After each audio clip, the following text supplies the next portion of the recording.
இன்றைக்கு உங்களுடைய நம்பிக்கை எதன் மேல இருக்கிறது?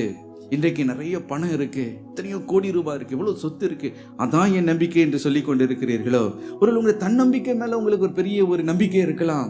என்னால என்ன பிரச்சனை வந்தாலும் எனக்கு நிறைய டேலண்ட் இருக்கு, நிறைய ஸ்கில் இருக்கு, அதை நான் எப்படியாவது சமாளித்து விடுவேன் என்ற உங்கள் மேலேயே உங்களுக்கு நம்பிக்கை இருக்கிறதோ? அல்லது உங்களுடைய படிப்புல இருக்கலாம், அல்லது உங்களுடைய குடும்ப பின்னணியில உங்களுடைய நம்பிக்கையை நீங்கள் வைத்திருக்கலாம், அல்லது பெரிய செல்வாக்கில் உயர்ந்த நிலையில் இருக்கிறவர்கள் மீது இன்றைக்கு உங்களுடைய நம்பிக்கையை நீங்கள் வைத்திருக்கலாம்.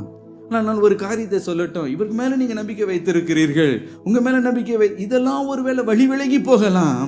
நான் கர்த்தர் மேல நீங்க நம்பிக்கை வைப்பீர்கள் என்றால் எப்படிப்பட்ட போராட்டம், உங்களுடைய பலத்திற்கு மிஞ்சின ஒரு போராட்டம் வந்தாலும், எவ்வளோ பெரிய ஒரு எதிர்ப்பை நீங்க சந்தித்தாலும், பெரிய பண தேவையா இருக்கலாம், ஒரு பெரிய நோயா இருக்கலாம், அல்லது ஒரு பெரிய போராட்டமா இருக்கலாம், என்ன காரியமா இருந்தாலும் கர்த்தர் சொல்லுகிறார், நான் உன்னோடு கூட சேனாதிபதியா இருந்து நான் உனக்கு ஜெயத்தை கொடுப்பேன். ஹல்லேலூயா.